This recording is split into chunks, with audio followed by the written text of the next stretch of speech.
तुमची आज जी काही तुम्ही ज्या स्टेबल आहात, जे काही तिथे जेवढे लोक असतील, आज तुम्ही जे काही आहात त्या तुमच्या असण्यामध्ये तुमच्या माता आणि पितांचा सहभाग आहे.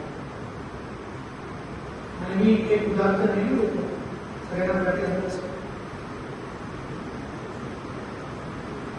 प्रत्येक आई वडील जे स्वतःला प्रकार नाही होतं ते आपल्या मुलांना म्हणतात खूप, जे स्वतःला एन्जॉय असेल, शिक्षण असेल, जे स्वतःला नाही करता आलं ते मुलांना म्हणतात तुम्ही करा. जे स्वतःला नाही खाता आलं ते मुलांना म्हणतात तुम्ही करा. जे मुलांना स्वतःला नाही घालता आलं कपालिका वस्तू जे काही असतील त्या मुलांना म्हणतात तुम्ही करा. म्हणजेच माता पिता आपलं जीवन मुलांकडे जातात. मला नाही करता आलं रे, तू कर, आमच्या वेळेस नव्हतं, तू कर. म्हणजे जे स्वतःला करायचं राहून गेलं ते मुलांमध्ये, मुलगा मुली कोणीच, मुलगा शिकवतोय बॉईज नाही, मुलं मुलांमध्ये जातात की तुम्ही करायला बाबा, आम्हाला करतो तुम्ही सगळा. म्हणजे मानसिक दृष्ट्या प्रत्येक आई वडील आपलं जीवन आपल्या मुलांमध्ये जगत आहे.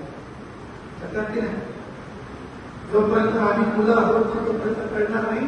ज्यावेळेस आम्ही मात बनतो त्यावेळेस नक्कीच कळतं की अरे होय, आपलं जीवन जे जगायचं राहून गेलं आता मुलांमध्ये जगून द्या. म्हणून मुलांना सांगतो हे कर, ते कर, असं नाही तसं कर. चांगले कपडे आपण न घालता मुलांना देतो, चांगलं भोजन आपण न करता मुलांना देतो. कारण आपली लाईफ जी जगायची राहून गेली ती मुलांमध्ये करतो. भावनिक दृष्ट्या माता पिता आपलं जीवन मुलांमध्ये जगत असतात. प्रत्येक माता पिता जे जगायच्या राहून तुमच्या जगतात, तुमच्या वडील तुमच्या जगत तुमच्या मुलात जगत आहेत आणि तुमचे मुलं त्यांच्या मुलात जगतील. ही परंपरा थांबणार नाही, चालू राहणार.